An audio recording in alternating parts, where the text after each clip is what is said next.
Well, great. Are we ready to get started, do you think? Or are we still waiting on some? I think at the moment we're good, so we should run. Yes, let's do it so we don't lose it again. We just got to meet Betty, so I think Oh, you guys good. maybe missed part of that, but we can recreate some of it at tomorrow's meeting in the early parts when we do introductions, maybe. Awesome, awesome, awesome. Whoops. Was there an echo? Oh. All right. While they're finishing, getting wrapped up, just a couple of things. For a minute. We are streaming live to YouTube. Yeah, We so love it, Chris. I will. I'll edit a bit off of the front so that we just sort of focus on the work part of the workshop. We do have 6 workshops lined up for you, starting with bylaws, budget development in the legislative process, rulemaking, real estate, park development, and grants. We're just going to give you a run through, and this is for new and experienced commissioners both. I almost said old commissioners and caught myself just in time. Yeah, so well, we are scheduled to right up to 4, even though we're getting a little bit of a late start. I think we can make that up. We're going to do it in the order that I laid out there, and Katie is up first. Take it away. Great. See if it works. Okay, so member, Director Soshin, members of the commission, we have a little feedback. Oh, now I'm muted. Yeah, your laptop needs to be muted. Your sound's coming through a different computer, so we should be good now. You can hear me still? Yep. Okay, oh good. Katie Guthier here to talk about the bylaws. This work session is really intended to be a discussion on the development of bylaws to draft, to guide the work of the commission. We'll go through this draft, and please add your thoughts, concerns, and questions as I go through each section. And then after the work session, I'll send out a draft for you to review. So the background, the commission currently does not have any bylaws. Author and parliamentarian Alice Sturgis said, "Good bylaws alone do not make an effective organization. They are an outline of its structure. However, suitable bylaws are necessary to enable an organization to function well." So the commission has had standard practices. And as I'm going through this, I cannot see the commissioners. So Chris, if anybody raises their hand or wants to check in, if you can, oh, there, now I can see you. Okay. That's really helpful. But so it's really having the draft bylaws is so that we can have things written down in a single place so that they're accessible. It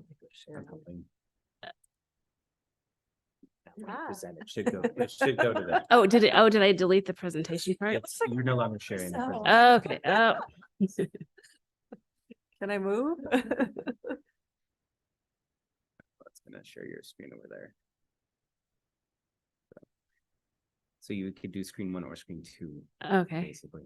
So you won't be able to see them. You Okay. can move them down here and then swap it back in. Oh, I can see them right there. That Yeah. works. Okay. Then we're good. We can still see people.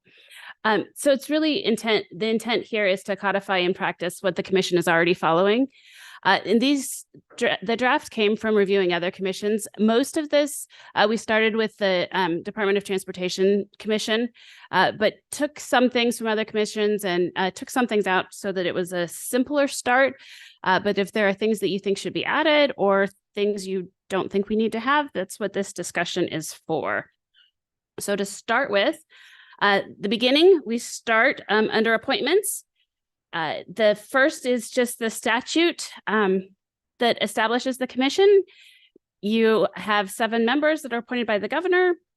ORS 171.562 outlines the procedure for Senate confirmation, and 171.565 outlines the procedure for the Senate voting on confirmations. And then we move to officers. By statute, the governor appoints the chair of the commission, and then the commission elects the vice chair. And that we have on here that the person serves through the end of their term or until they're replaced. Are there any questions on this section or thoughts? Katie? Yes. Katie, I have a question before you get too much further into this.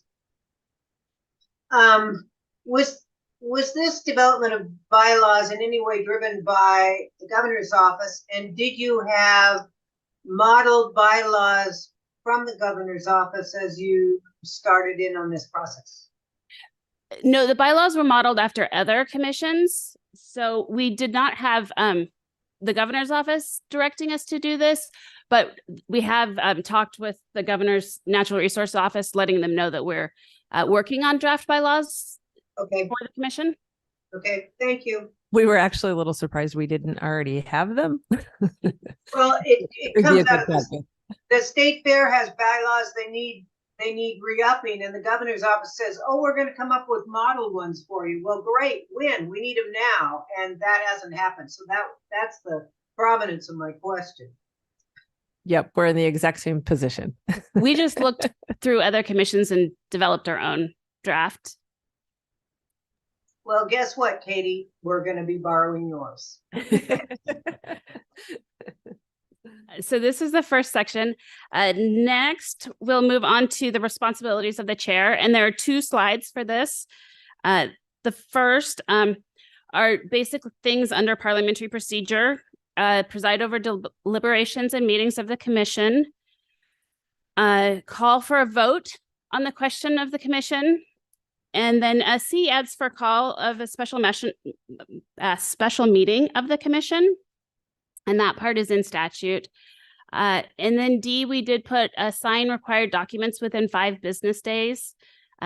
That's just to keep things moving. And then the power to delegate that to the vice chair if need be. Any concerns with this language? Yes, yes. The required documents within 5 business days. If Liz is in Southern Oregon and you need a document, you're just gonna do a DocuSign? Can she do that? Yeah, we have Adobe DocuSign for everything. So we're Okay. pretty fast. I would be more comfortable with sign required documents in a timely manner. Instead of a day. You see what I'm saying? Yeah. But it's up to you. I mean, it's fine. I just don't like day certain stuff like that. That makes sense. You can change that one. Okay, then the next responsibilities. E specifies that the chair is the official spokesperson of the commission unless they designate another member. And this is really to prevent mixed messages or any confusion over the actions of the commission. And then F, they could appoint committees as needed. And typically we haven't had a number of subcommittees, but it would be things like the audit committee. G, the commission is responsible for hiring or removing the director. So this outlines the process for how that would begin. And then H is the commission's responsibility for conducting performance reviews of the of the director. So this designates the chair as responsible for ensuring that process occurs. Any thoughts here?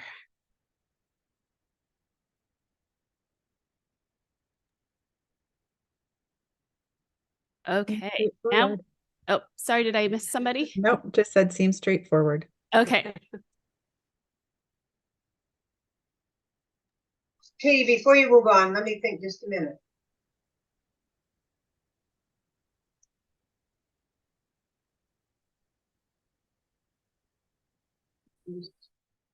Okay, got it.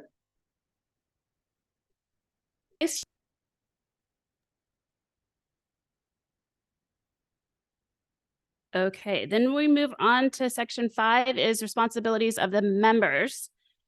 So A is be prepared. And then B is be present. It says that you would not miss more than 2 meetings in a calendar year unless there was an unavoidable situation for you or a family member. With 5 regular meetings in a year, it's really important that we have active participation at each meeting. And the intent behind C is to clarify that the role of the commission is to lead policy, and that individual commissioners don't have an administrative role in the department or the commission, that the role is really around setting direction and policy for the agency. Any thoughts here? We do have 2 slides for commission responsibilities as well.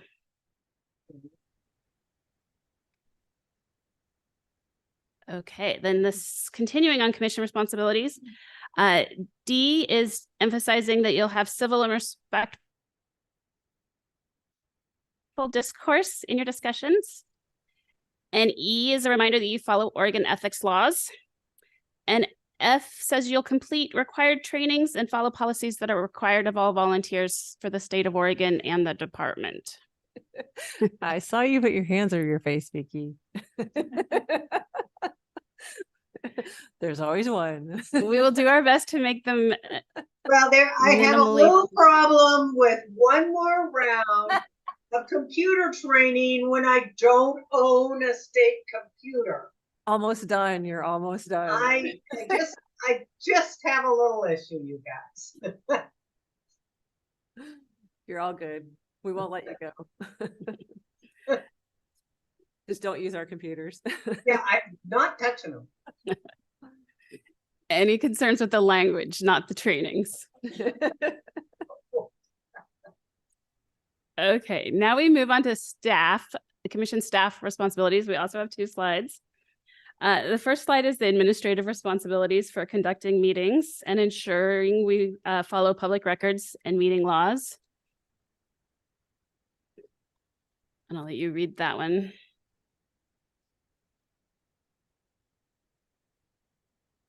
Any, Steve.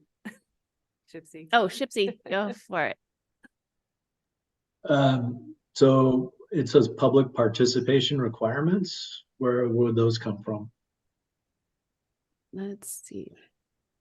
The reason I ask is, the public meeting law is a right to observe, but it isn't a guarantee of participation. So So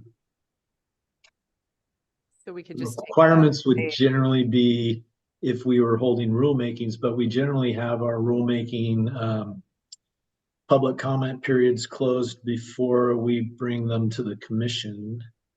So I'm not thinking of another Okay. place where we would have a requirement. Nice. So we Okay. could just say ensure record keeping public meeting We'll just take that out. requirements are met for commission meetings. I'm just Yeah, throwing this it is- out there. This is Usually work that's, session. usually that would be attendance requirements. Attendance. Okay, Um, we can just change it to attendance instead of That would participation. work. Okay.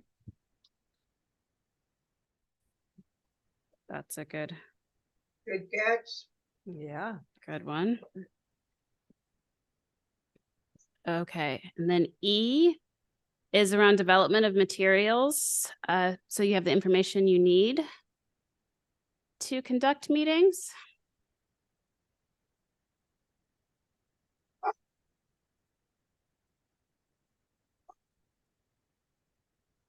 And then we move on to meetings. We only have 2 more sections to go. So this section covers meetings. In statute, you're required to meet every 3 months. We plan 5 meetings per year, but we left it in the bylaws at quarterly just to keep it safe. The But- commission, But Katie, we don't meet quarterly. right, you meet 5 times a year, but At least. in statute, you're required to meet every 3 months. So that would be quarterly. Okay, because that's a statutory requirement. Yes. Okay. We could That's- put 5 times a year if you want to. No, yeah, I'm Fine. trying to get out of the, I'm trying to get as least structure. I've written bylaws, by the way. And they tie you, and I'm trying to figure out how to get tied out of that quarterly, but if it's statutory, I'm not gonna get out of it, so. Yeah, I'll move on. yeah, statute says every 3 months, so we just left it at quarterly. Okay, yeah, no, I don't wanna put times per year, because I've been through COVID and know what life is like, so, yeah, that's fine. And then B is also in statute that the commission can call Emergency meetings, yeah. or other meetings. That you'll follow parliamentary procedure and you follow public meeting laws, and that a majority of the members constitutes a quorum. Robert's Rules of Orders, okay? Otherwise provided below, except where the commission chair directs or acts the contrary. Robert's Rules of Order.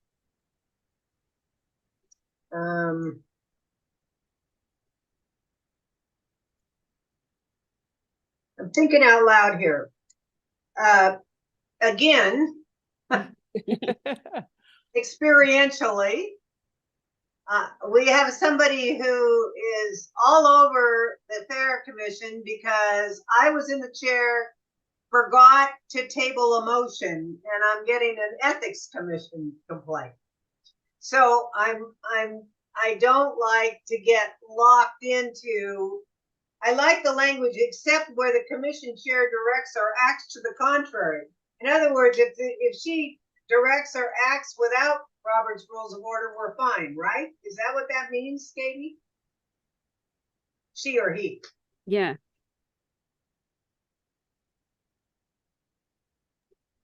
Great I- question. Steve, do you have any? And that's why I how want to that's worded? Yeah, I mean, I would think maybe in change govern to help guide or something like that. I mean, Oh, you could yeah. consider Roberts a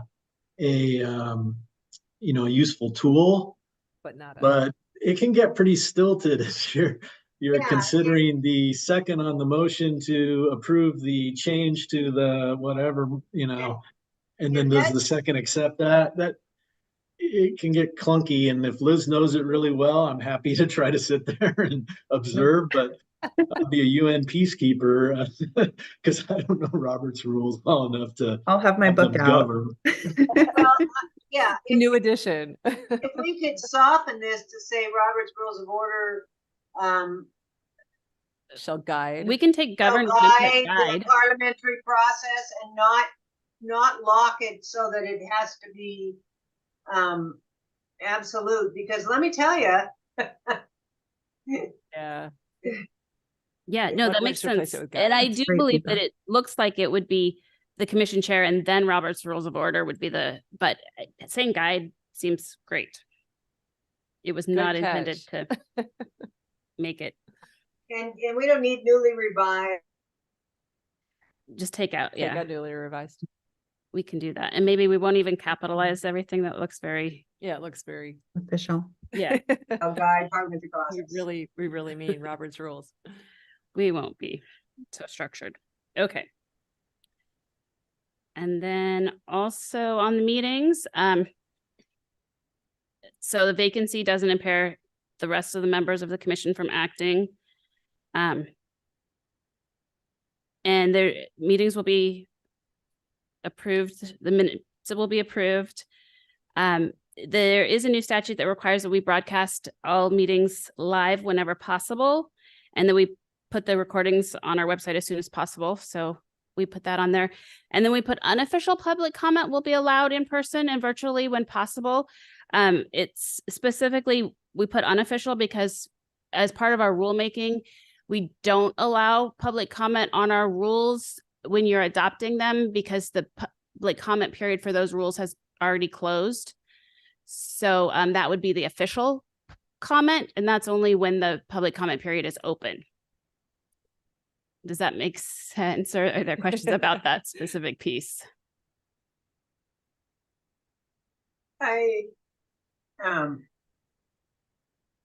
Can we say will be allowed at the discretion of the chair?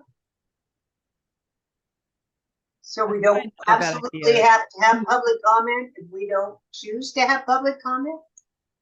Yeah, I think that's a good idea. We just, in practice, we've allowed the unofficial public comment to come in, but the public comment period is over. So Yeah, the other thing is where have you got quorum requirements in here? Did I miss that? the what? Quorum requirements. Oh, It quorum. was on the that- page. Oh, I went the wrong direction. Down here at the bottom in E, a majority of the members constitute. a Okay, quorum. thank you. Just wanted to make sure that was there. I missed that. Okay, got it. Long it's in there. So perhaps we don't want to specify at the beginning of the meeting because there have been times where we've taken the public comment later so that we could adopt the rule and then have the public comment in case someone said something they weren't supposed to. We didn't taint our rulemaking by having comment come in that required us to reopen rulemaking. So you're suggesting unofficial public comment will be allowed at the discretion of the chair, in person Well- and virtually when possible. Yeah, we just don't need to specify at the beginning of the meeting. It just gives us the latitude to move it around if we want to. Yeah, we can take that. There's no reason it needs to say that. Okay, now we're on to voting. So the voting, There's that quorum thing again. yes. A majority of the members constitutes a quorum for the transaction of business. Votes will be taken by voice votes.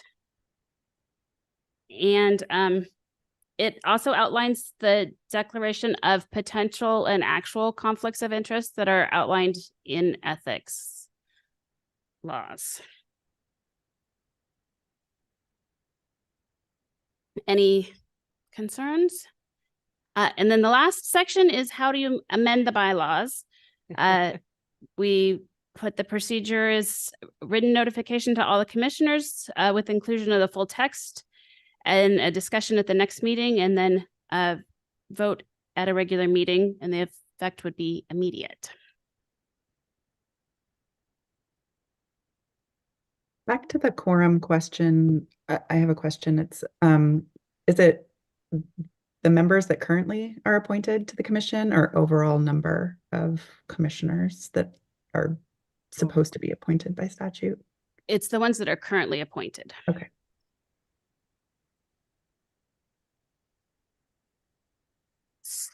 So that's all we have in the bylaws, but if there are areas that you think are missing or something you would want to see added.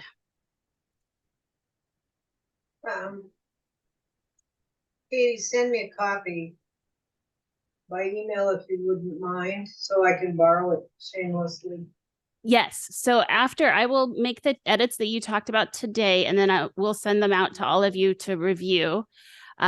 Then at the June meeting, we would have this on the agenda as an update, as an information item, and then consider adoption in September, if you're all comfortable with that. And I will make sure to send you a Word copy, Commissioner Berger, and you can do whatever you want with it. Thank you. We look forward to your additions. Oh, Steve, you have your hand up? Yeah, Chair Hill's question made me think if it would be helpful. Sometimes it's helpful just to insert a little chart that says, you know, with 6 members present, this is how many it takes to pass a motion. Just so it's just set right out there in our bylaws. I could make that up and send it to you if that would be helpful. Yeah, that would be great. Sure. And since we darn well better show up for the meetings, because in our bylaws, we won't have any trouble with small numbers. Yeah. That's right.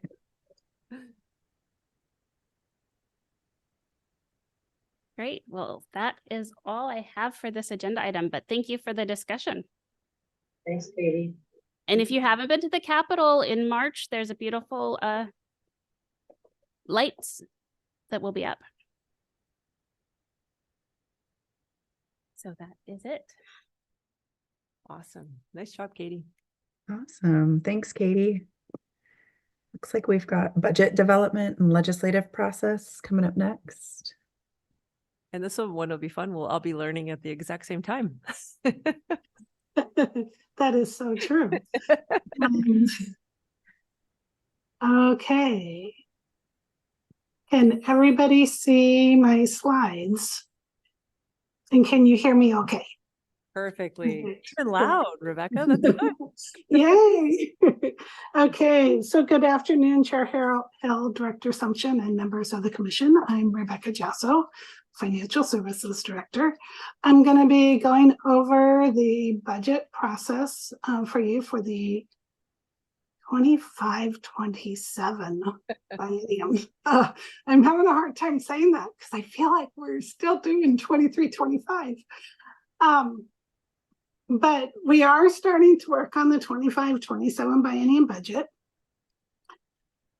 So currently, and you're going to see there's, for those of you who have been here for a while, there were some changes. With the new governor come some changes. So I'm kind of highlighting some of the changes that we have that we've been working on.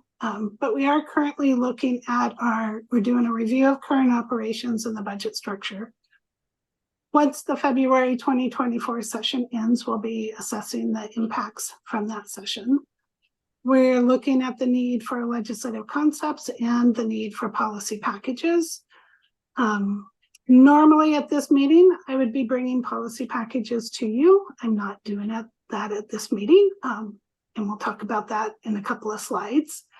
We're also looking at forecasting revenue sources and seeing if there's a need for rate increases. Then the next step, is going to be developing the essential budget and policy packages, and then commission approval. Legislative concepts, hoping for an April meeting timeline for those, along with policy packages. And then our 25-27 agency request budget, or you're going to hear it's called ARB, will be at the July meeting. So with the new governor also came new processes for the budget. And from what I'm getting from this is we're kind of combining agency request and governor's recommended a little bit. So there's a little bit more conversation and cohesiveness between the two, hoping we won't see a whole lot of changes between agency request and governor's recommended. But the governor's office has requested that agencies budget and our legislative requests focus on improving core agency functions and deliverables to enhance customer service and outcomes. The process to develop the 2025 governor's recommended budget will be refined. The process is going to include more collaboration between the governor's office, chief financial office, and agencies during our agency request budget development. And the goal of this is to provide more clarity and reduce the steps in the process while ensuring greater alignment. And we will work closely together, have a shared understanding and clear communication. So there are 4 different phases to the new process. Phase 1 is the budget and ledge concept planning.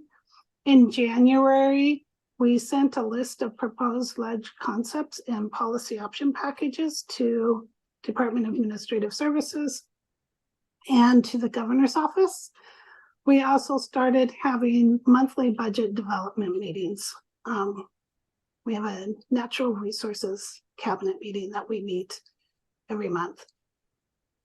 Then in February and March, the original goal was agencies can start partnering with our constituencies, outreach with the governor's office, and schedule board and commission approvals, start developing, building out our ledge concepts, and then continue with monthly budget development check-ins. The ledge concepts, we received back their list of ones to go forward with, but policy packages at this point we haven't. The word I got this morning is that we probably won't see policy packages until after the 2024 session. So it's probably going to be March before we get any information on those. Phase 2 is on pricing and drafting. And so from April to June, we're submitting our ledge concepts and POPs. There'll be a first round review. And in May 29th will be the June revenue forecast released. And then DAS will submit ledge concepts to Legislative Council. And in July and August, there will be a second round of review. I don't know what these reviews are going to entail, because at this point by July, I'm hoping we have some pretty finalized ideas on what our policy option packages are. We'll be finalizing any pricing details. And then August 28th is the September revenue forecast. And then sorry, somebody have a question? Yes, sorry. That's good. Finalizing this other review, who's reviewing that? The governor's office and the CFO. So Together yes. with other, yeah, under the natural resources. Okay, okay. Yes. This is all.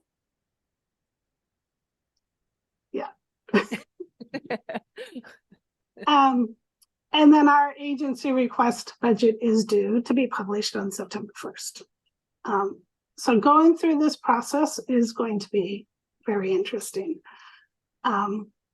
Phase 3 is the governor's recommended budget and ledge concept build out. So September to October, we will have budget briefing meeting with the governor's office and CFO. And then 10/25, ledge concept stops drafting and they're returned. And then phase 4 is the final decisions for the governor's recommended, with it being released on 12/1. So Denise sent out to all of you this morning a spreadsheet with our ledge concepts and our policy packages.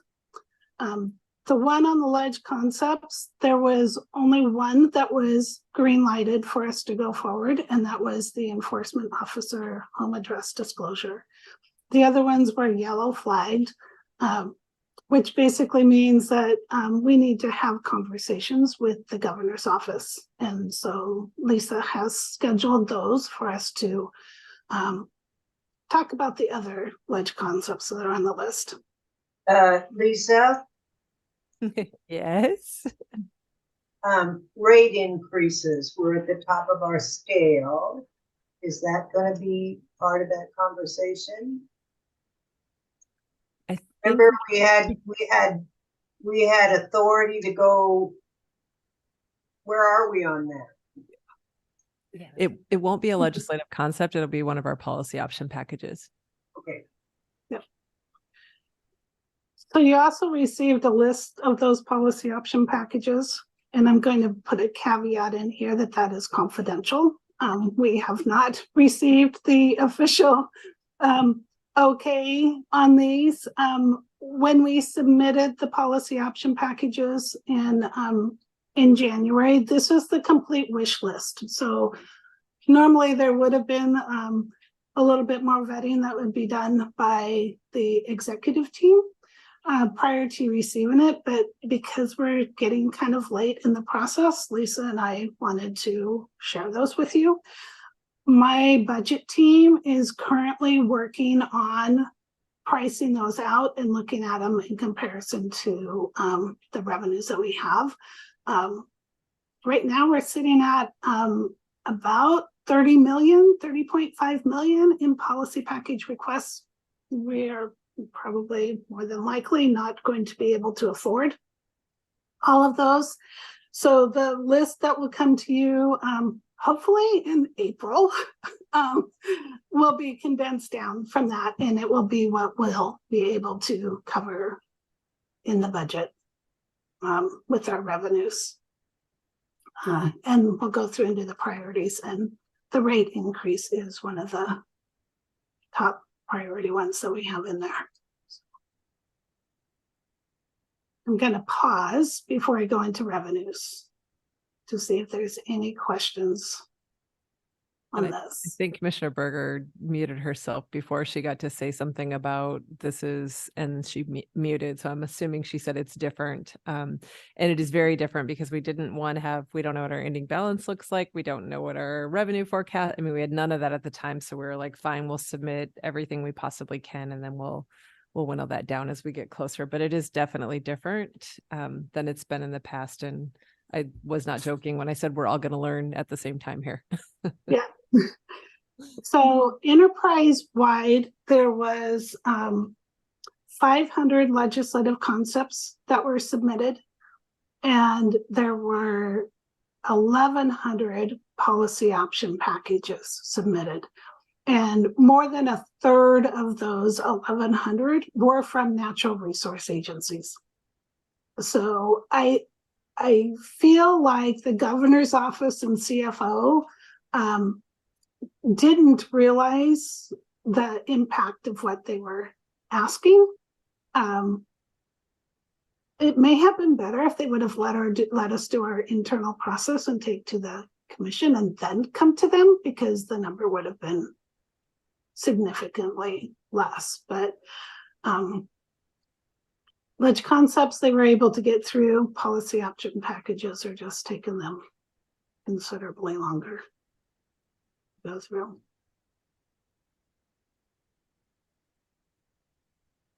Okay, no questions. We'll go on to revenue. So I'm happy to say I have a new revenue analyst. She has almost been here a month. And my budget team is finally at full staff for the first time since June. And so we're very excited to be getting through things.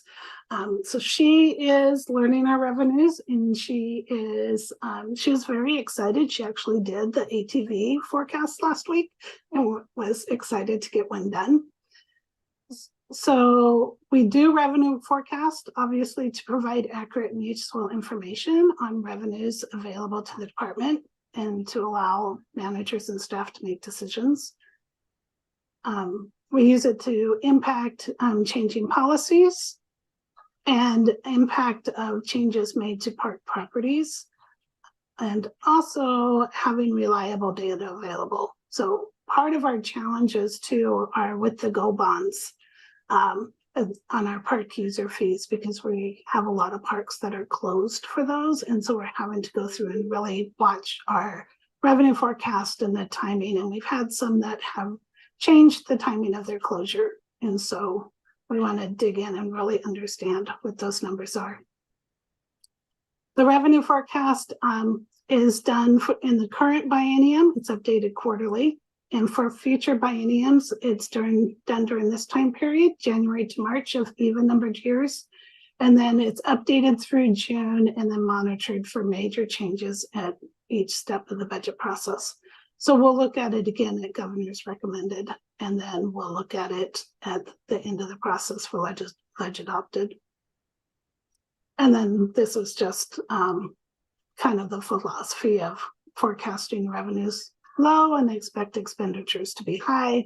Hope we come someplace in the middle between those two. So typically when we do a forecast, we use averages of historical data to predict for future trends with the growth rate.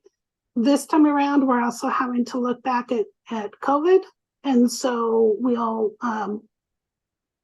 more than likely be taking out COVID as part of our forecasting model to try and even things out a little bit.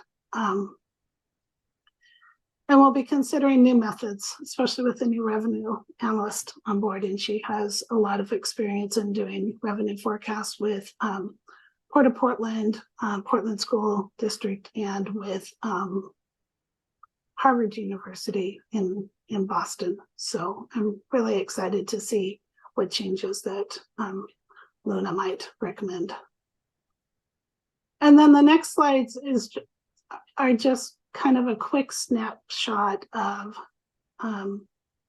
lottery funds and park user fees, and we included RV transfers. This one here is the lottery funds over time. So, and tomorrow I'll talk to you about the latest lottery forecast. But it just shows that for 23-25 and 25-27, the forecast is pretty stable.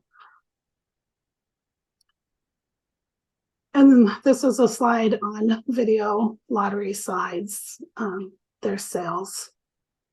I do have a question into Luna because I see this is from September 23.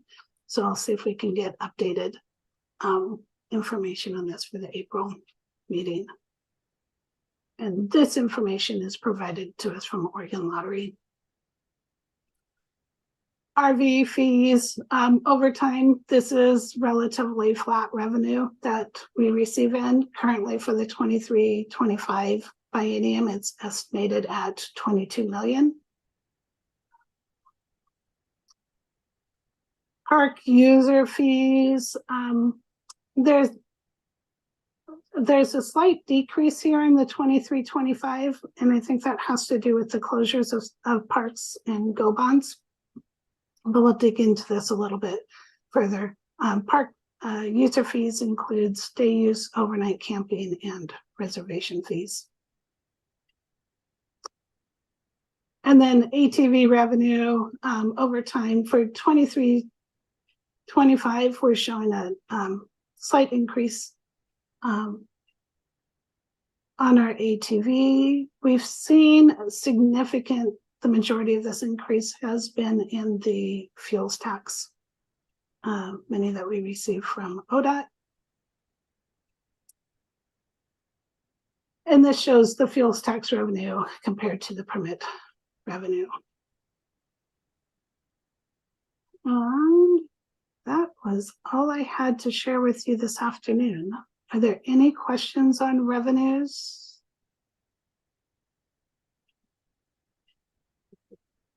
They just help us make more. Yeah, I know, right? And then Betty, and I don't know if Melissa was able to join us.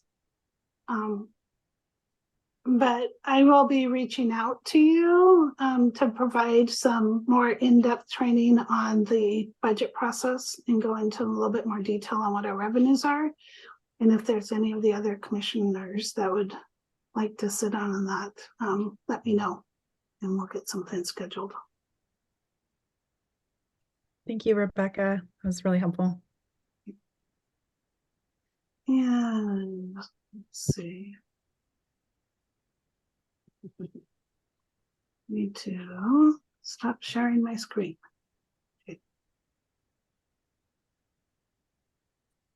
All right. Are we ready to move on to And next one? doing the The rulemaking? legislative process portion of Yeah. this section. And I don't know if you can see the,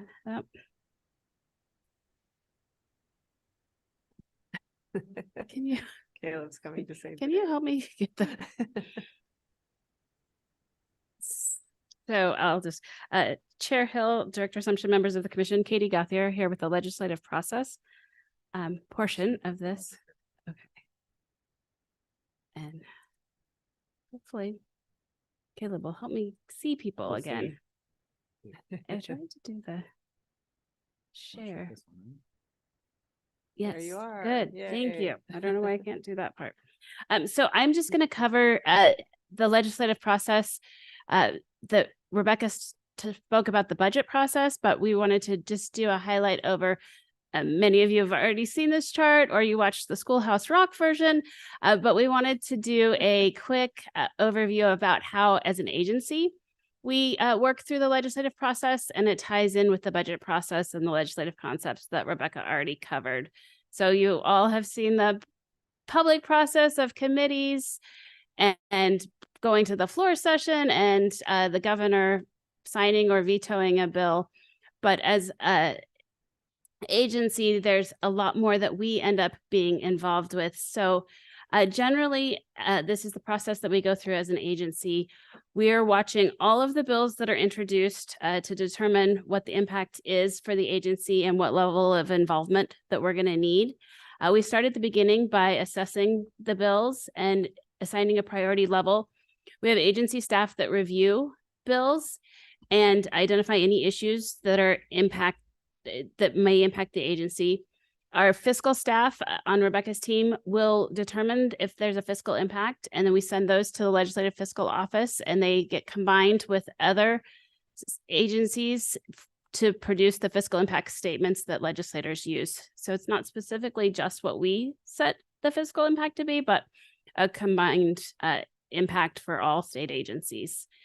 And then we have the director or key staff meet with legislators or to testify or provide background information on, and we may work with other legislative staff or state agencies on what impacts there are. And then we also share information with you at each commission meeting on where the legislature is headed and what legislation is happening. So It's really a careful balance to provide information and background.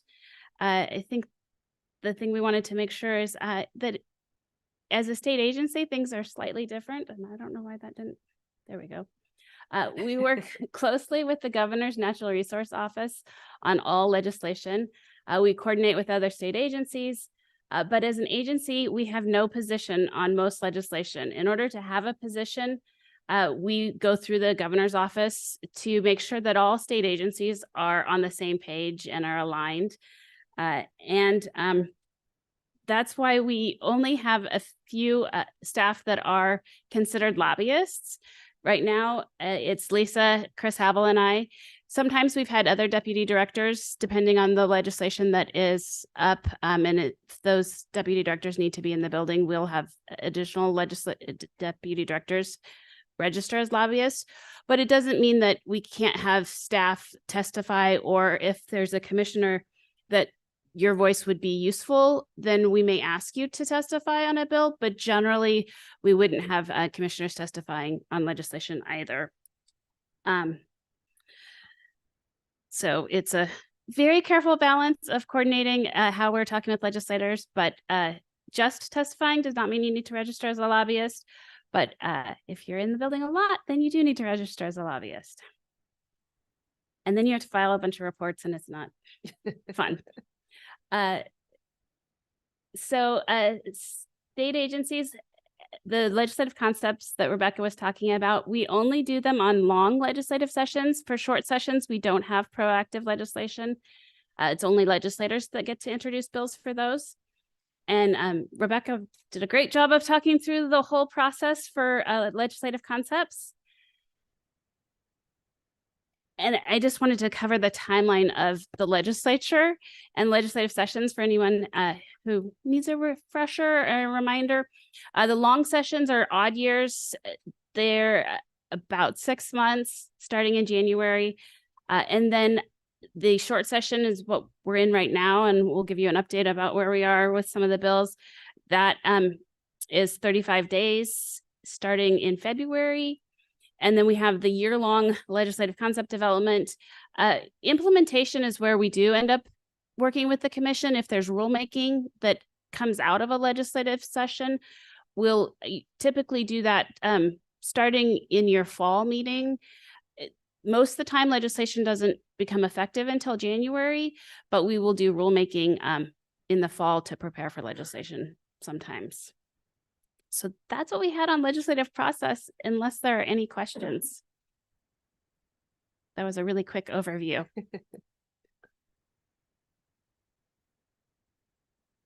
Great. Thank you. Katie, where'd you get that picture? That's a reversal of the Sprague count. It was a gentleman who wanted to take a picture. He contacted Representative Evans, and we went out and turned on the fountain for him. And he sent us this picture. It was a really cool photo that he took. It is cool, but doesn't the fountain go the other way? Oh, maybe I reversed it when I did it. I may have copied his photo wrong, but I really liked the It is a glorious photo. But yeah, it does go. Maybe he just sent it to me weird. I don't know. I liked the photo, but Yeah, it's great. I love it. Awesome. Well, thanks, Katie. And thanks for the indulgence in so many different topics here, but we thought it'd be helpful with the new folks coming on to try to hit each of these areas, just so you had a little better overview before we got into the meeting tomorrow going, what is all this? So it's a lot more than normal, but thank you. No worries. Okay. So I think next on the list was rulemaking. Are we still on? It's still Katie. Okay. Poor Katie. It's like, I want to this will be the last one you hear from me, and then we'll bring you back up for questions. let's see if I can find the rulemaking one. And I may still need you, Caleb. I should be able to do this, but I'm not. It's this thing that I do, and I use it. Oh, What you maybe. need to do is share the program. The screen. Share the program. Oh, okay. Where's the- It would be this one right Okay. there. Oh, no, the this one. presentation. Okay. There you go. There. Oh, yay. So Okay. Okay. Okay. Because you were So it's sharing that this, second one. which was including your sides. Okay. Okay. Chair Hill, Director Sumption, members of the commission. This one is an overview of the rulemaking process and your authority for rulemaking. So your authority comes from statute. It clearly gives the commission authority in 390.124. And it says you follow chapter 183, which is the Administrative Procedures Act, in carrying out that authority. Rulemaking is one of the few authorities that statute explicitly prohibits that you cannot delegate it to the director. And that's in ORS 390.117 subsection 5. So you have to do rulemaking. Our rules are in chapter 736. So that's the beginning numbers of a rule. We have 45 divisions, but you won't see them go 1 through 45. We skip around a lot. So you'll find division 54 and 140. But the middle numbers on a rule will be the division. And as I said before, the process for changing them is outlined in statute in the Administrative Procedures Act. All of our rules are outlined on the Secretary of, or put on the Secretary of State's website. So we have a whole page of different rules. And we bring them to you pretty much at every commission meeting. You get the chance to either open or update our rules. So I was just going to go over the process for how those, a very simple version of the process for how those are updated. We've created a general 5-step process, and this is really a simplistic version of it. It doesn't always go in this sequential order. Sometimes we go forward and backwards and get stuck in a few places. But generally, we start with research and development. This can be, sometimes we get rulemaking because it's a legislative directive. Sometimes it's staff identifying an issue, and sometimes it comes from a visitor or other group that asks us to do rulemaking. So the research and development phase can take a while, or it can be quick, but staff will typically develop a draft proposal. We'll talk with stakeholders, and we do tribal consultation letters at this research and development phase so that we're reaching out to tribes initially before we do any rule advisory committees. And then we move from research and development into our next is the outreach phase. And under outreach, we will convene a rule advisory committee. It's not a requirement of rulemaking to have a rule advisory committee. If we don't do one, then we typically will do some other form of outreach.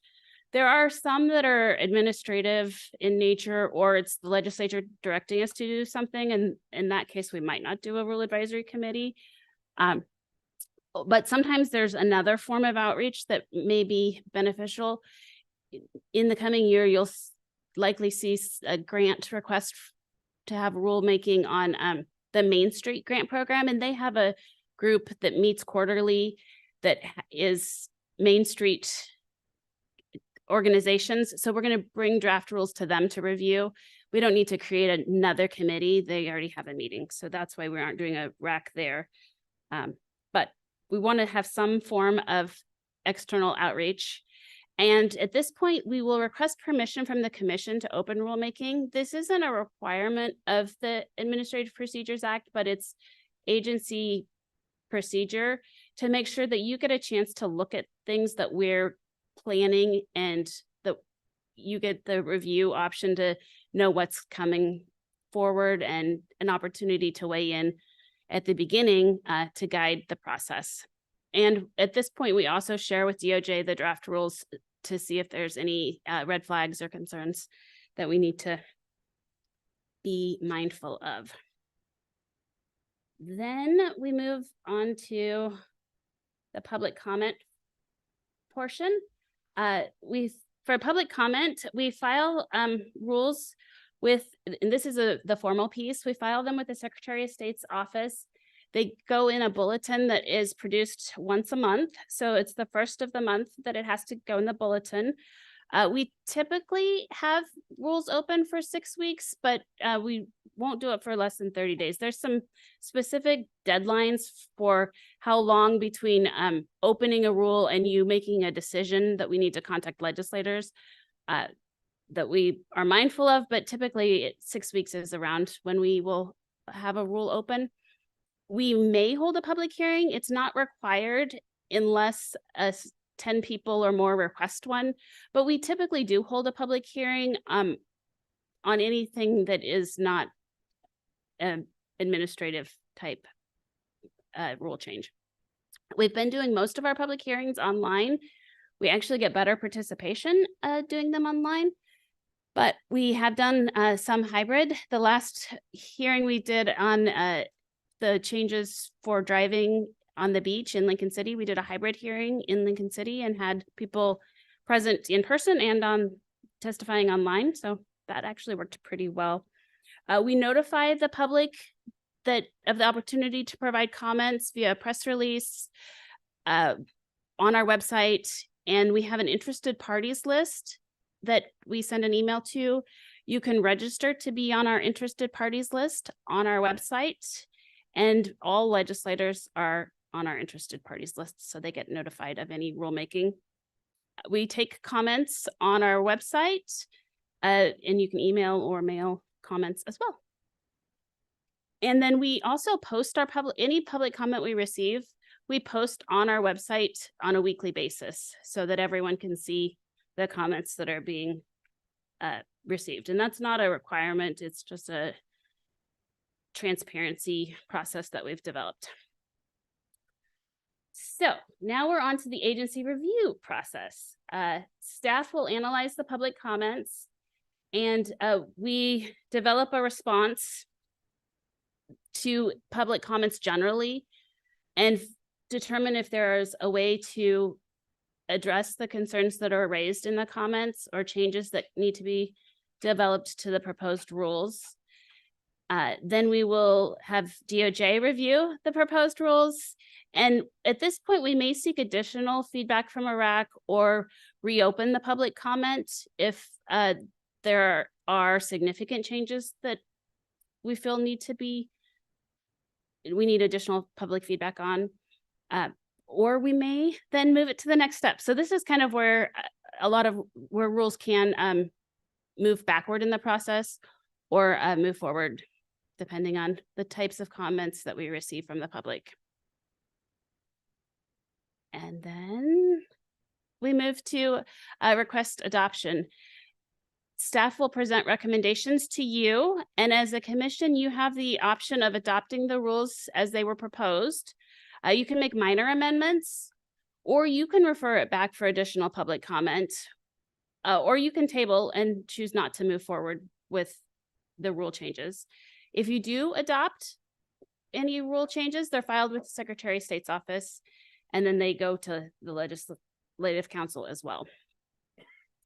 And that is it.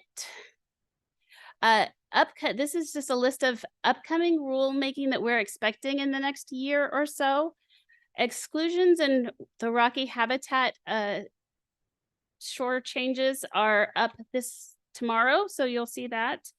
Our rulemaking team includes myself, Joe Niehaus, Helena Kesh, and Robert Ellison in the Government Relations and Policy Unit. So you'll see different staff leading each one of these proposed rule changes. But there's a few hot topics on here, so we are not short of some rule changes that you will probably hear some public concerns and public thoughts on. But they're all important issues, and it's an opportunity to strengthen our rules to clarify use of parks and how to address user concerns. And there may be other items added to this list as we go forward, but it gives you a sense of some of the topics that are coming up. And that is it. If there are questions on the process or any of the upcoming issues you may face. Vicky. What's Division 10 park? What is that? Those are the rules that govern campground use. So it's the broad Well, rules. that's an easy one. We'll just go right on. Yeah, it's like stay No limit, problem. Enough bicycle. said. Yeah, Thank it's you. everything. Everything. Thank you. We'll be sure to get that one done before your Just can't wait term for expires. What constitutes a camping vehicle? Yeah, it's a few. Hmm. A few things, but it hasn't been updated in a wholesale look for quite a while. Great. Well, if you ever have questions on the rulemaking process, let us know. We're happy to talk through it. Okay. Awesome. Thanks, Katie.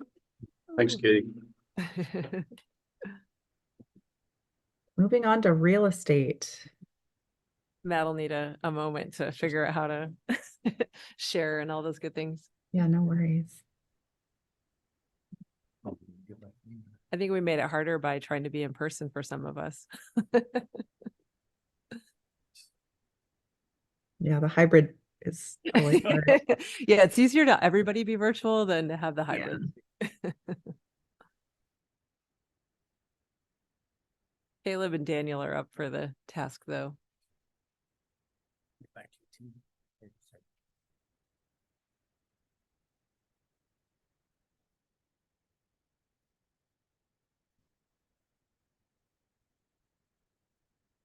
That's the one.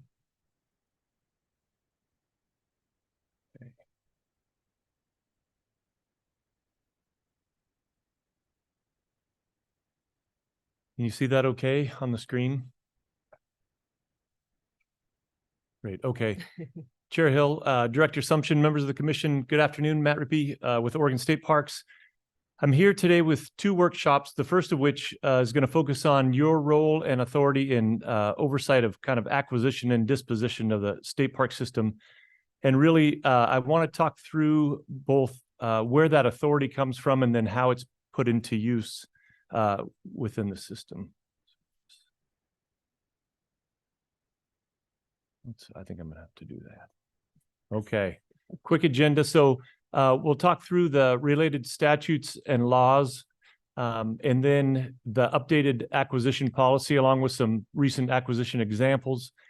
I have non-essential land disposal policy there, but it's actually still titled the surplus land and disposal policy from 1991. We'll talk about that and the fact that we're going to be updating that in the very near future, along with some disposition examples, and then a budget overview, and then a quick overview of a generalized process that we use for acquisition, just to give you a sense of what that looks like, and then have time at the end for questions. If you have questions as we're going through this, it's not easy for me to see you on the screen there, but just please pipe in if you have any questions or comments as we go through this.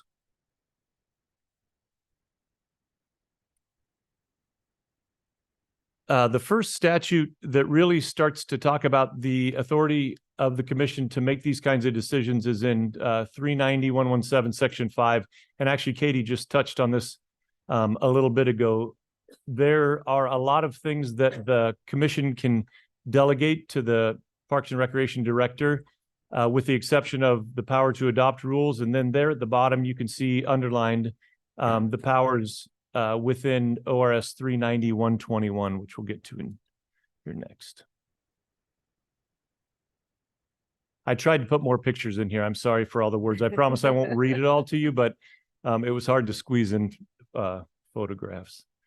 So ORS 390.121, the powers of the commission.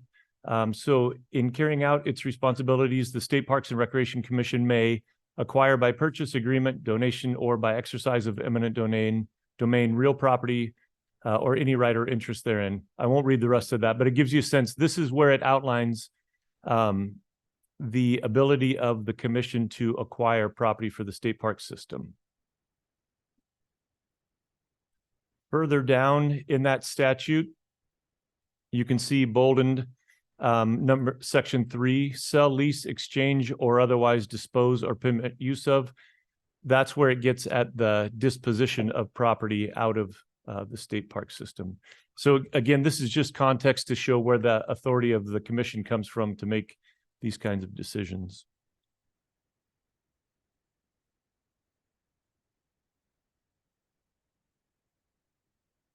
some other statute and laws that relate to acquisition and disposition. The first two, ORS 390-112 and that following OAR, talk about the acquisition process and the criteria. There's a fair bit of criteria listed in both of those, that statute and rule. We've incorporated those into the most recent acquisition policy, so you'll see those.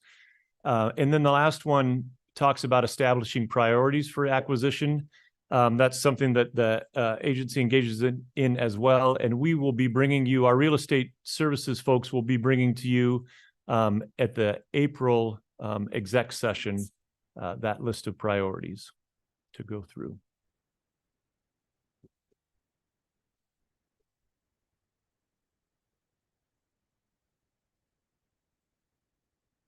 We spent the last, this policy was adopted in, I think, August of 23, and we had spent about a year or so on this, updating it from a version from 2013.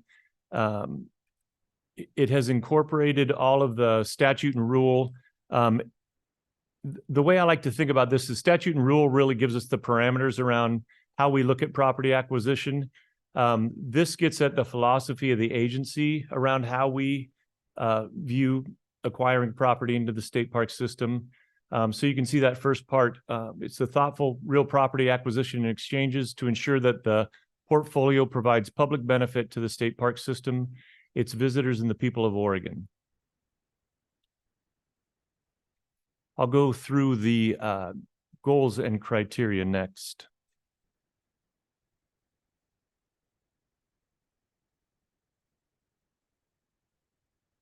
So the goals for the acquisition policy were really based on the vision of the agency. We have our mission and then the vision, which is to take the long view to protect Oregon's special places and provide the greatest experience while creating stable future funding. And so you can see those three goals of the policy really tie right back to that agency vision.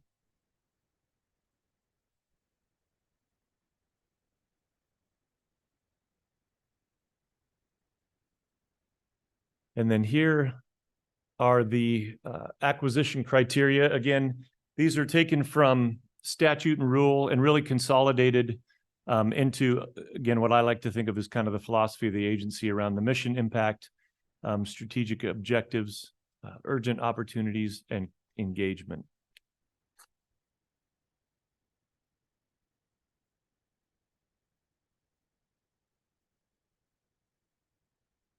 And then to give you a sense of some of the examples of acquisitions in the recent past, the first one, the Hennis property that we purchased last year was an in-holding at Iwatimlican State Heritage Area. The next one, we purchased about 3 acres from the city of John Day, adjacent to the Kam-Wha-Chung State Heritage Area, so that we could expand based on the general obligation bond project that we have at that property. The next one is an easement that we received from Joanna Cattell and View the Future for an easement along the Oregon Coast Trail to provide perpetual public access along that trail. The fourth one there was almost 38 acres that we got kind of on the east side, just across the river at Smith Rock State Park. And then an additional piece for Brian Booth State Park is the bottom one. It just gives you a sense of the approach that we've used over the last several years in looking at acquisitions. A lot of it's been to solve problems like an in-holding or to expand the boundary of a piece of property, access and egress issues, those kinds of things. It's really been to solve some management issues has been a lot of what we've looked at over the last few years.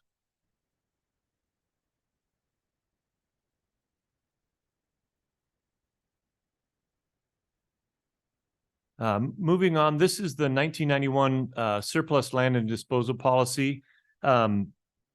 This is a really procedural policy. We're working on updating. In fact, we've got an internal group Commissioner Berger is going to be helping us with to kind of set the parameters. We'll take that information and then pull in a group of stakeholders, external stakeholders to help work on that policy a little bit further, and then bring that back to the commission in draft form, get feedback, and kind of continue that process. We traditionally have not used we haven't identified surplus lands recently. We generally do endowment lands, which I'll get to in just a second. The reason for that being is endowment properties really allow us to transfer those to another city, county, municipality, another state agency to continue that public access to a piece of property. It's not very often that we have what is technically considered a surplus piece of property. We do have some, and I'll go through an example of that. So it just creates a little bit different process for us when we go through the endowment property process.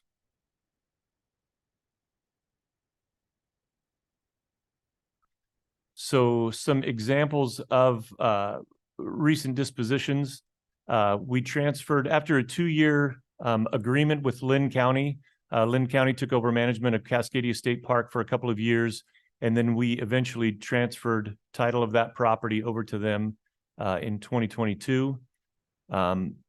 Wallowa County, we transferred about 35 acres to them. It was a parcel on the east side of Wallowa Lake State Park that was surrounded by property that Wallowa County was receiving as part of the East Marine Community Forest. It would have been an in-holding for them. It was a piece of property that we weren't going to be developing. And so as part of the grant match, we were able to transfer that to them. The 90-acre exchange with Curry County to add property for us at Flores Lake down on the south coast. And then the one surplus example that I wanted to mention was a little over 37 acres in what used to be Washburn State Wayside. We had worked to see if we could kind of find for lack of a better way to put it, a home for that property. We ended up selling that via a sealed bid, and that was in 2017. So there's just some examples of dispositions.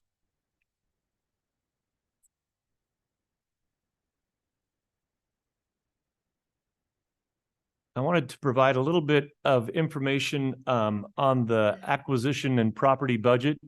In the last couple of biennium, we've had right around a little over maybe $1.5 million for our acquisition budget. It had been hovering somewhere around $4 million prior to that. We pulled back a little bit to look at. So I'm going to look at my notes here real quick. The staff capacity and really assess where we wanted to look at acquiring properties based on the growth that we had seen, the congestion, protecting historic and natural resources. And so right now we've actually got a request in to increase back up to that roughly $4 million biennium acquisition budget. And we should be hearing more on that hopefully fairly soon.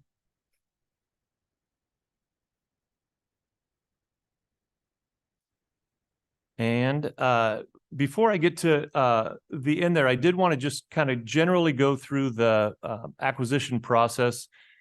Usually what we do is we'll get a parkland nomination form either from internally from the field, or sometimes we have those from somebody external that's looking to potentially either donate or sell a piece of property to state parks. Our staff will do research, a title report review, to see if it's something that indeed we might be interested in. We'll do additional due diligence like an appraisal, environmental review. We'll get some of our natural cultural resource folks involved in reviewing that. We may do negotiations. We may look at a purchase and sale agreement. We generally always try to bring an acquisition to the commission for informational prior to asking for approval, just to give the commission a sense of a property that we're looking at, give them a chance to ask questions before coming in for that final action item and request from the commission.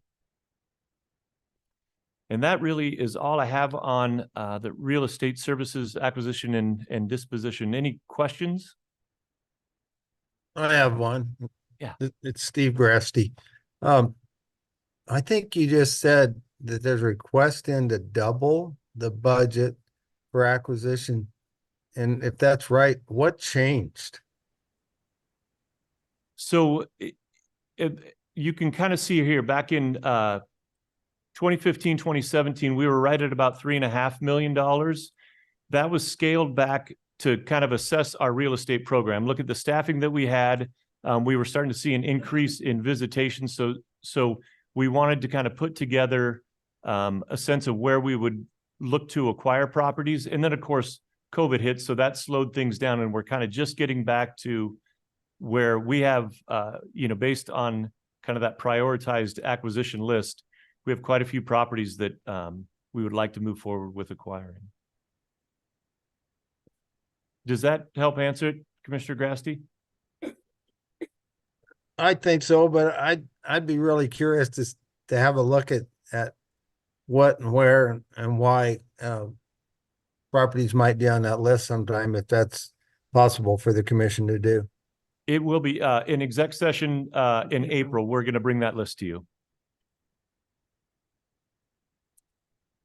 So, and I think what your question was is what changed, why we would need to increase. So if you remember, in our governor's recommended budget, we asked for $4 million in our acquisition budget.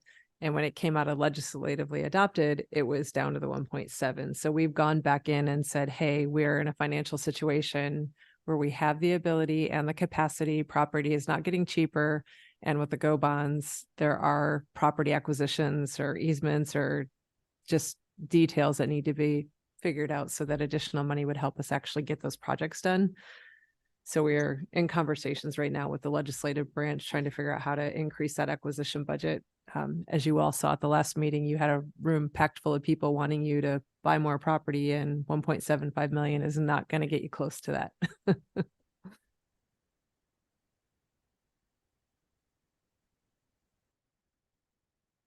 Okay, thank you. It's perfect, Matt. They didn't have any questions. Awesome. Okay, moving on. Park development. Great. All right. Let me get this next presentation pulled up real quick.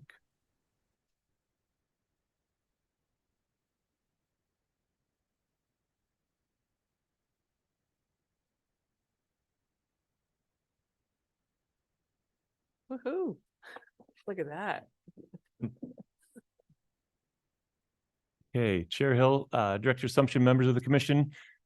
I just wanted to give a quick overview of our facility investment program. And I'm also going to touch a little bit on some of the general obligation bond projects, as well as the policy option package projects, because as you know, many of these come to you for with a request for approval once we hit the $750,000 mark. So I just wanted to go quickly through the process. I wanted to give a little bit of context and then just talk through each of those project levels. In a normal, quote unquote, normal biennium, although I'm not sure that there's such a thing anymore, we generally would only be bringing to you the facility investment program projects. But as you know, with the general obligation bond and the policy option packages, we have a lot more coming through this biennium. So in terms of context, kind of based on the last conversation, there are things that the commission can delegate down to the state parks director, and there are things I think they're frozen or that we're cannot be. frozen. Can you hear me okay? Nobody's Yeah, moving. we can hear you. Okay. Okay. And can you see the screen okay? Yeah, it says context. Yes. Okay. Okay. The screen froze here. Sorry. So again, going back to the context, there are things that can be delegated down to the state parks director and things that cannot be. In this case, any expenditure above $750,000 or grants or gifts over $10,000 must have commission approval. Matt, we can't see anything right now. Oh, okay. Sorry. We were able to see it, but now. Yeah, no. Okay, perfect. Is that think that we works? froze. Okay. Okay. Yep. Sorry about that. So I'll go through the facility investment program in a little bit more detail than the general obligation bond and the policy option package. I'll go through the process and scoring, funding, and some of the projects, and then just a quick note on some of the limitations that we've seen, especially this biennium, based on an increase in cost in design services and construction and things like that. The pictures here probably aren't going to be very exciting either. I'm sorry, but I tried to plug some in. So we're in the process of upgrading our FIP process. In the past, we would get input from the field with general estimates on project costs and things like that. What we were finding is when we would go out to bid, sometimes, in many cases actually, our estimates would be far below what kind of the market was at the time. And so now we're still, getting those proposed projects from the field, but we're spending a lot more time from our construction project managers in developing more in-depth and more accurate estimates. So as those come out of that process and we go out to bid, we're not quite as sticker shocked as I think we've been over the last probably couple biennium. And then those are moved into capital investment plan, which is essentially a 10-year plan. We're working on getting everything we can get done in the biennium or two prior to an actual project being constructed, so that I guess probably in the most simple terms, it reduces the amount of surprises that we have as we go into construction and permitting and those kinds of things. Just to give you a sense of how these projects are scored, we have a series, kind of three different main categories around risk, mission alignment, and then improvements and strategic goals. These are each scored on a high, medium, low scale. I took the impact to visitor numbers and just listed out what the high, medium, and low for that category would look like.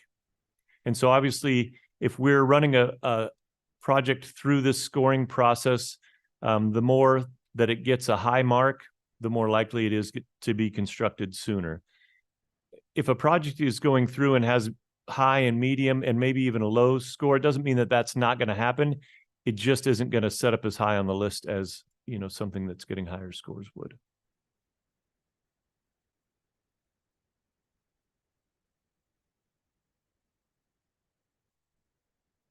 So the facility investment program really targets projects that run somewhere between, I'd say, 100 to 150,000, all the way up to $3, $4, $5 million. It's for the larger scale projects.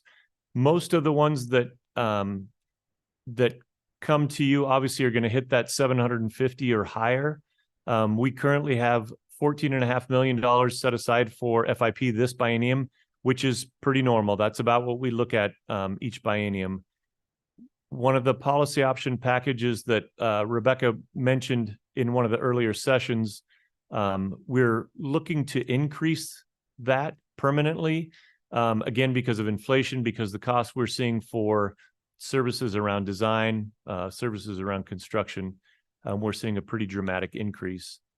A note on that, you can see that very last bullet, we're holding back about $5 million from FIP this biennium to help supplement our general obligation bond projects.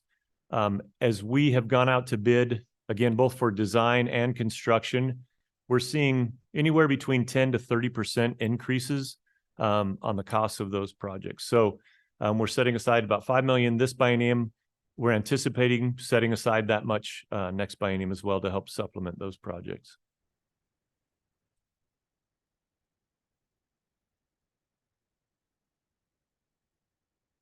Just a little bit about the general obligation bond projects. That was an approval from the 2021 Oregon legislature, gave us $50 million in general obligation bonds.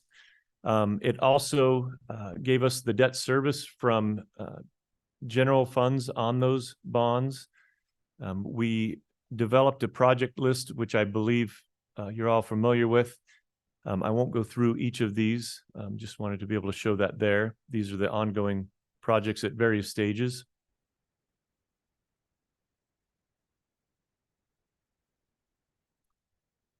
And then we also received a policy option package this biennium. $5 million of that was for statewide paving across the state. There's kind of a lot of need across the state as things age over time. There was $8 million set aside for statewide restroom replacements. I'm not sure how well you can see that schematic on the right there, but that's a standard design for our new restrooms. You can see that they're inclusive, they're single stall. On the upper end of that are the restrooms, on the lower end are the showers, single stall as well. And then we also had $3.2 million for historic structures maintenance. Cape Foulweather, Uquinna Bay are two of those projects over on the coast. So again, these are projects that you'll see come to you for approval. I think the design work for a lot of these have been done, and we're actually starting to go out to bid for construction on some of them. In fact, I think you'll see some tomorrow. And that is all I have on the FIP process. Are there any questions?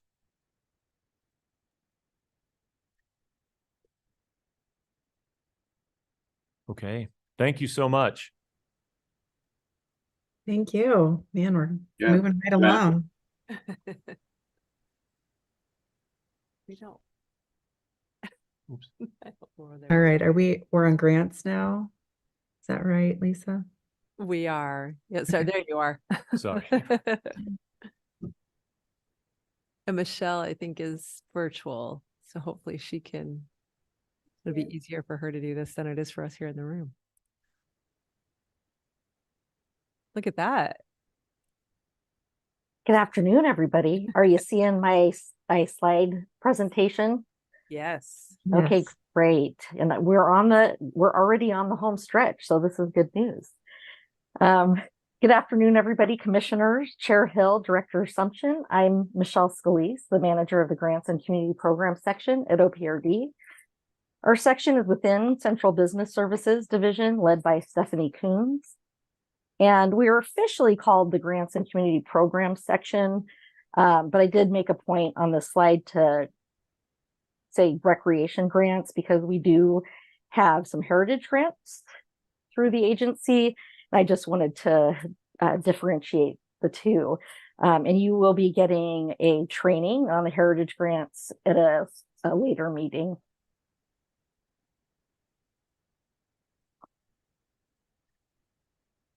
So our recreation grant programs, and I'm sorry, I wanted to go through the list of the grant programs. So the grant programs that we have are the Local Government Grant Program, the Land and Water Conservation Fund Program, the Recreational Trails Program, the All-Terrain Vehicle Program, and the County Opportunity Grant Program. And I have kind of emphasized the ATV, or All-Terrain Vehicle Grant Program, and the County Opportunity Grant Program here on the slide, because those two programs, you'll be seeing action items on the agenda tomorrow. So today I'm going to give you a general overview of all of these grant programs. I'm not going to go too in depth because we are slated to do a full workshop on this at your April meeting. So I will allow some time at the end. Hopefully it looks like we're ahead of schedule, so that's good for your questions. And again, we'll get more in depth on this in April. So the thing that all the recreation grant programs have in common is they're all competitive. They require match. They support public outdoor recreation, and they're generally reimbursement based. Each program has a committee made up of volunteers or professional representatives that evaluate and rank projects in order to make their funding recommendations to staff and to the commission for approval. So all of our programs, eligibility varies in each of them, but eligible applicants generally include local, state, federal, tribal governments, and in a couple of the grant programs do include nonprofit organizations.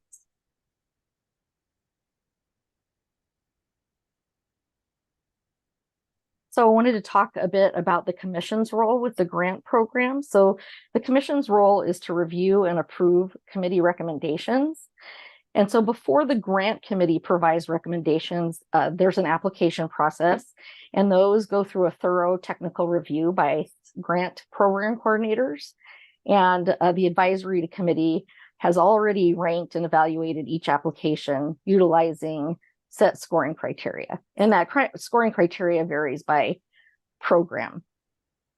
Because our grant programs run on a cycle, either annual or biennial, the commission will review requests for grant approval at your various meetings throughout the year. So as I talked about before, the advisory committee does rank and evaluate projects based on the scoring criteria specific to that program, and then establishes a priority list for funding grant applications that you will be reviewing. So I'm going to talk a little bit more about each of the grant programs, just a little bit. I'm going to start with the local government grant program. This is just a photo of a project, the Port of Hood River, that was funded in the past. So the purpose of the local government grant program is to provide matching grants to local governments for outdoor recreation areas and facilities. The funding is through lottery, and that's specifically through the Parks and Natural Resources Fund. And that fund was established in 1998 when voters passed ballot measure 66, which dedicated 15% of lottery revenues to Parks and Natural Resources subaccounts. OPRD's share of that subaccount is 7.5%. And at the time when Measure 66 was passed, 12% of that 7.5%, so OPRD's share, was dedicated to this local government grant program until 2014. So voters passed ballot measure 76 in 2010, which removed the 2014 sunset. And there was also a piece of this that's pretty important, that if state lottery proceeds to OPRD exceeded 100% of the funds transferred when the program started in 2009-11, then 25% of OPRD share would go to the local government grant program. And that trigger has hit. So currently we are getting 25% of the agency's overall lottery. Again, the commission's role is to review project recommendations made by the advisory committee and hopefully approve those project funding recommendations. You will see the local government grant program next in September with some requests for approval of projects. I'll talk a little bit more about the Land and Water Conservation Fund. This is also just a photo of a project that was funded at Bates State Park with land and water funds. So the Land and Water Conservation Fund is a federal pass-through grant program, and it provides matching grants to state and local governments for public outdoor recreation and to protect a public outdoor recreation estate in perpetuity. The funding for Land and Water Conservation Fund is through the National Park Service and comes from revenue from offshore oil and gas leases. The Land and Water Conservation Fund was established by Congress in 1964 to fulfill a bipartisan commitment to outdoor recreation.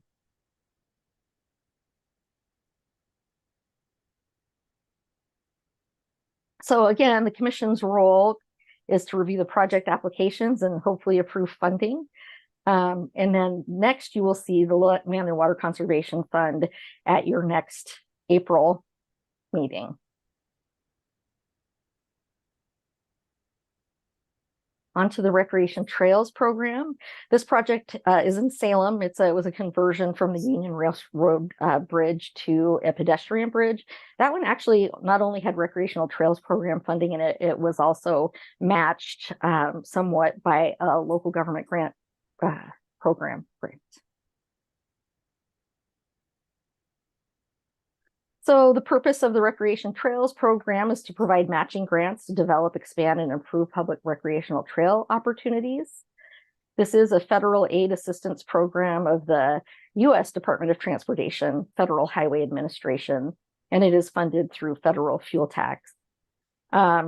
one thing about this is that it does go through the Oregon Department of Transportation. So the funding we get through ODOT, and then the whole program is administered by OPRD. So the commission's role, again, is to review the recommendations and hopefully approve those recommendations. You will next see these in April. The committee is actually meeting later this week to rank and evaluate applications that are under review currently. So next, I'm going to talk about our all-terrain vehicle grant program. And as I stated, you will have you have an action item in front of your for your decision tomorrow. The purpose of the ATV grant program is to provide ATV recreation users with quality riding opportunities and safe experiences through matching grants supporting off-highway vehicle recreation projects. And so I didn't talk about all the eligible categories in the last grant programs, but because you're looking at these tomorrow, the eligible categories of grants include operations and maintenance, law enforcement, development, planning, acquisition, safety education, and emergency medical services. And then the funding, oh, sorry, I should be on the next slide. I think. So let's see. And yeah, the funding is through permit sales and a percentage of the gas tax attributed to ATV. Sorry about that. I think I got a little bit ahead of myself on presenting these. So let's see here. And so the permit sales, actually, there's a calculation. The permits are $10 a piece. And then there is a calculation that's done to figure out the gas tax. So kind of generally for each $10 permit that's sold, there's about $100 in fuel tax revenue created.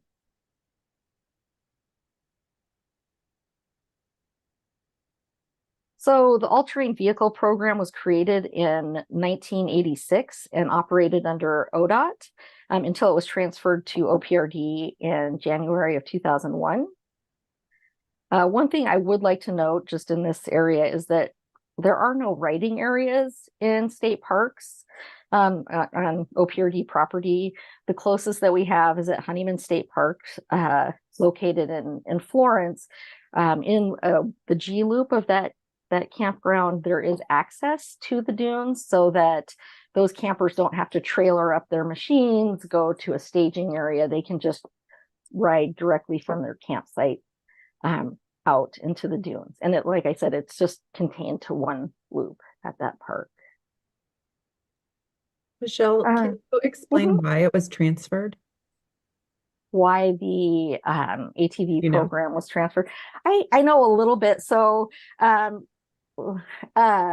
I believe that it seems to be a better match rather than with the transportation department than to OPRD. I do believe there were some other things at play there. Not sure if, because there is a pretty large committee that goes along with this. And so I think that the committee also had something to do with where they thought that their home should be. And, I think that they felt that state parks would be a little bit better fit.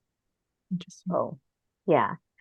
So I'm sure there might be more background that I don't recall from from then, but yeah, it definitely was transferred over at that time. And I actually do recall because I was actually hired into a job at headquarters at that time to start up our permit program. Mm-hmm.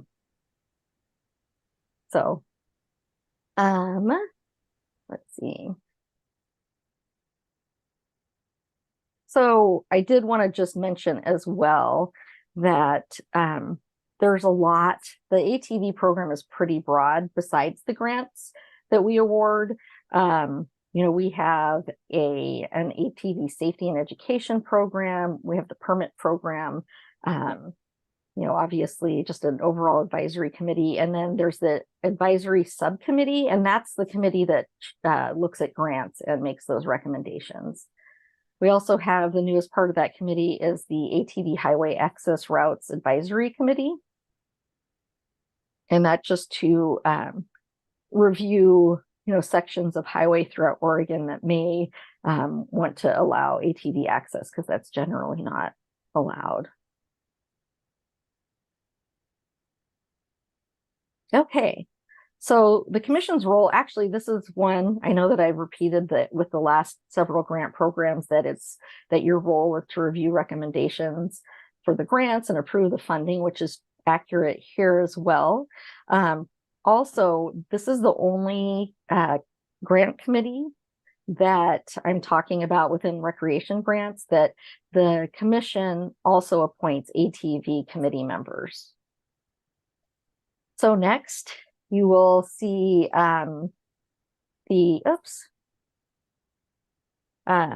so there's a commission approval request for a combination of operations and maintenance, emergency medical services, law enforcement grants, development and safety education grants. Next. All right, the County Opportunity Grant Program. This is a project that was done in Jackson County, a full development of a brand new RV campground.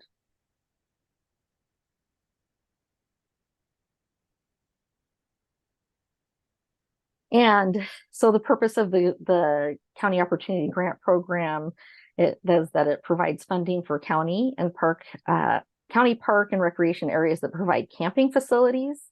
And the funding comes from a percentage of the RV registration fees. And this is called the county RV fee allocation, which a lot of the funds go back to the counties for the same type of use. 10% of that fund is used for this grant program, for the County Opportunity Grant Program. Again, the commission's role is to review those recommendations and hopefully approve the project funding. And the next request is tomorrow, like the ATV requests. And so looks like I have plenty of time if you have any questions for me. And that's the end of my scheduled presentation.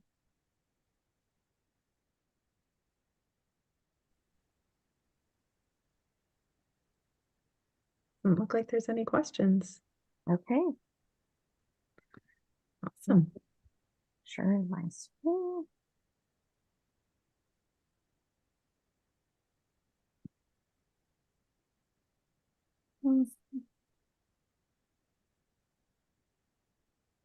We can't see you. So Michelle, if you can stop sharing. There we go.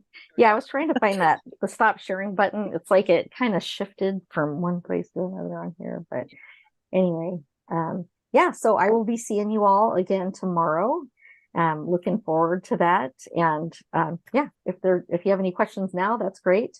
If not, you will be getting a whole bunch more in-depth information on this in April. So thank you. Nice Great. job. Thanks, Michelle. Yeah, thank you, Michelle. I think that's it, Liz. But again, it was a lot of items, but we just want to make sure there was a little bit of an overview. So tomorrow it wasn't so like, what is this? Why are we doing this? And it's a good refresher for all of us. Totally. How are you feeling, Betty?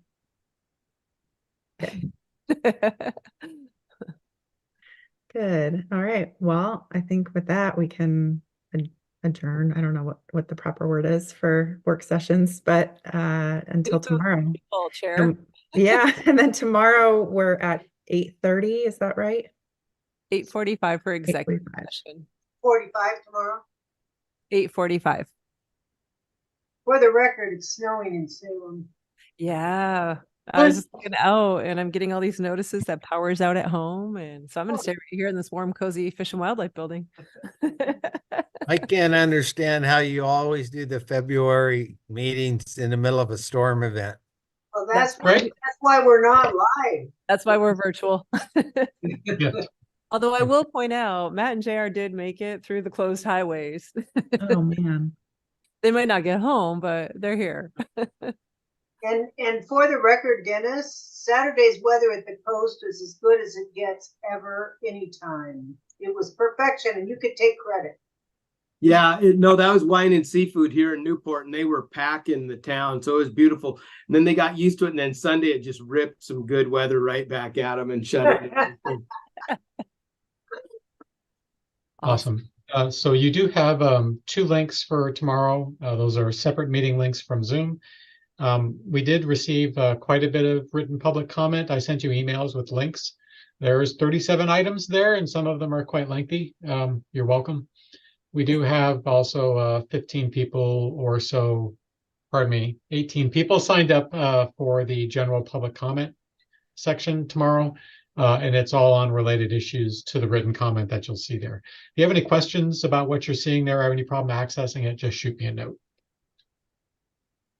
Chris, are any of those duplicates where we would get written comment and they're testifying in person? Yeah, there's about 5 people on the Tubel issue who are both speaking and sent in written comment. I can send you another email and and pull those folks out and let you know which ones are doing both. That might be helpful. Save us 20 minutes tonight. Ah! Thank you. Thank you.